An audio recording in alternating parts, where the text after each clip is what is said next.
So we all think we know the story of the 2008 financial crisis, right? Subprime loans, big banks, a housing bubble that just had to pop. But what if I told you the real key to understanding it, and maybe even preventing the next one, lies in a completely different field of study? Today, we're going to look at the crisis through the really surprising lens of corporate law. Let's get into it.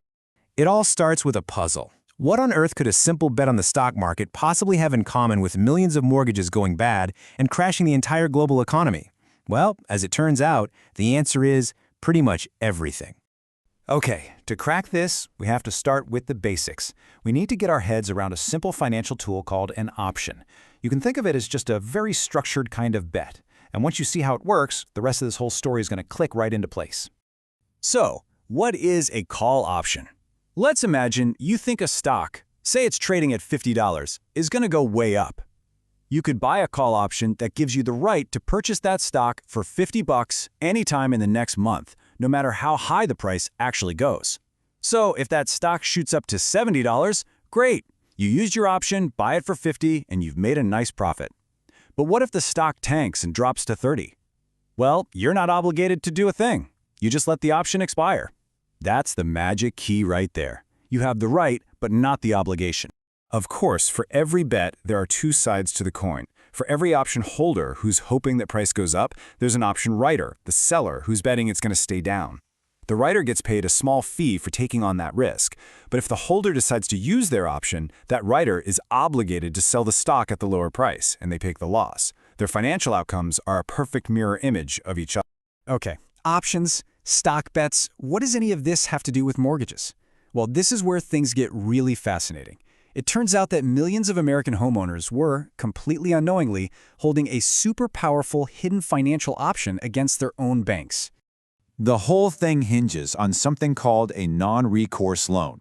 In about a dozen states, including major foreclosure hotspots like California and Arizona, most mortgages are non-recourse. What that means is pretty simple. If you stop paying, the bank can take your house. But that's it, full stop. They can't touch your savings, they can't garnish your wages, they can't come after any of your other assets. Your liability is limited only to the house itself.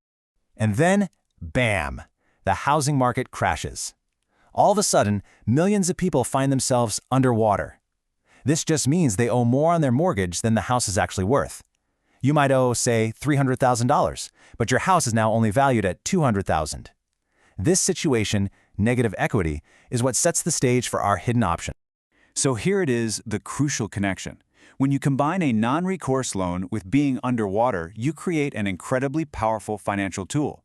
It's effectively a put option, which is the right but not the obligation to sell your house to the bank for the price of your outstanding loan.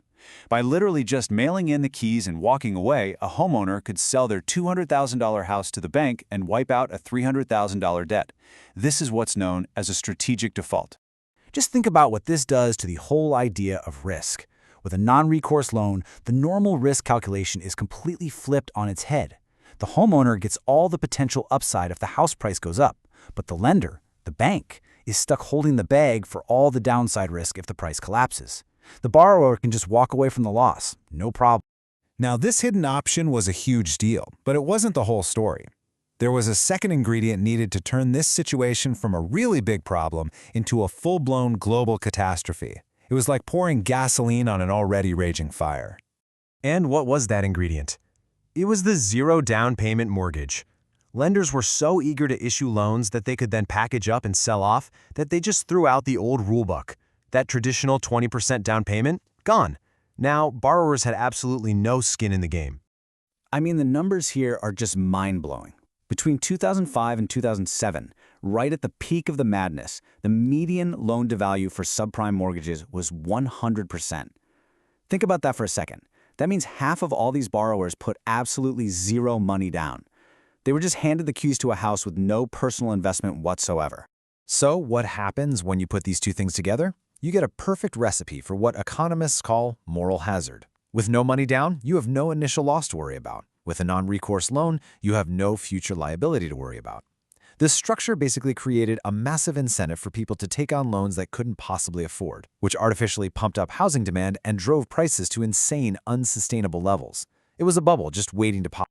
Okay, now here is the mind-bending twist in this whole story. This exact problem, this incentive structure that encourages reckless risk-taking where other people bear the cost, it has a well-known twin in the world of corporate law. It's a concept called corporate undercapitalization. This is when a company is created with very little or even no equity investment from its shareholders. It allows the shareholders to take huge risky bets. If those bets pay off, they get all the profits. But if they fail, the company just goes bankrupt. And the creditors, the folks who loaned the company money, are the ones left holding the bag. The parallel here is it's just stunningly perfect.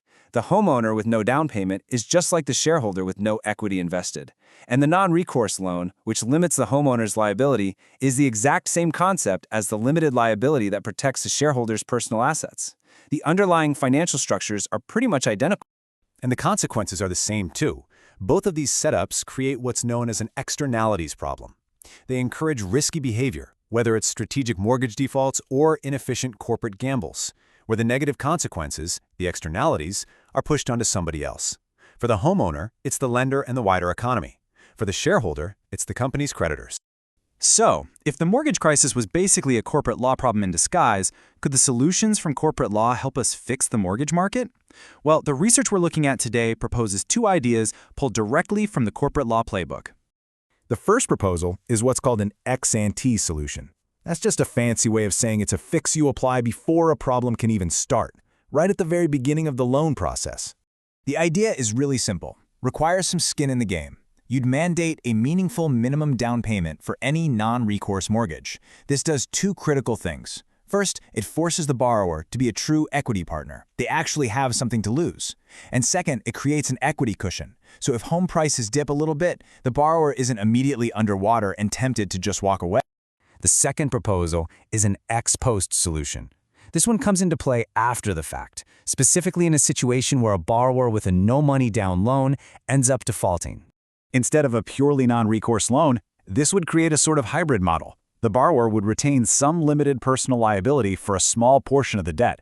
Suddenly, walking away is no longer a free option, which would discourage a lot of those purely strategic defaults. But, and this is key, it's not a fully recourse loan. It still protects the borrower from complete financial ruin, striking a much better balance between risk and protection. And that really brings us to our final thought.